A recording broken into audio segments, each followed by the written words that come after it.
So we have a heavyweight title fight, the WBC Ring Magazine belts, the lineal championship. If you want to chuck that one in there. So we got ourselves a shootout. Wilder, massive punching power, but looked horrible in his last fight. Really fell apart when the pressure was on. Tyson Fury's on a roll, never lost.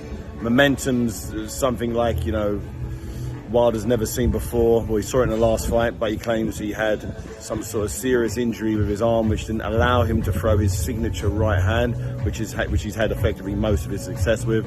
So if his main weapon wasn't there in the second fight, that kind of explains why the performance was so weak. But it's back now. Apparently, he's got Malik Scott in his corner. He feels he wants to right the wrongs of that last fight. Tyson Fury, well documented issues, family issues on the way to this fight, unfortunately would have hampered his perfect preparation that I reckon he really requires for a fight of this magnitude. Although he's beaten Wilder conclusively last time out, if Wilder didn't have a right hand for that fight, he's going to need to bring at least what he brought last time to this third fight. But it doesn't seem his preparations, in my opinion, have been that great. Getting to Vegas real late isn't an ideal thing against when you need to fight the fight of your life. So I'm excited. I think this fight's gonna surprise people.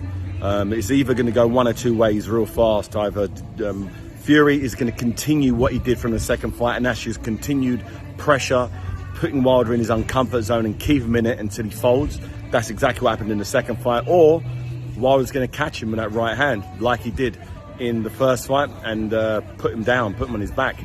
Fury has shown he can take the punch and get back up, but it's a very, very mouth-watering proposition, these two guys getting back in the ring with each other. I know Fury didn't want this third fight. He thought he proved everything he wanted to in the second fight. So motivation-wise, going into this third fight, he won't be at his best, in my opinion. I think he was at his best in the second fight because he had something to prove. People was writing him off. I wrote him off completely, and he completely made me eat my words. This time round, I don't believe the same motivation's there, which moves the momentum in terms of psychology in Wilder's favour. Although he lost the second fight so badly, if in his heart he believes he wasn't able to perform, he knows he's going to perform better this time. It's a great fight, great matchup. BT Sports box office. Yeah, make sure you tune in. It's going to be an absolute barnstormer, and exciting times in the heavyweight division.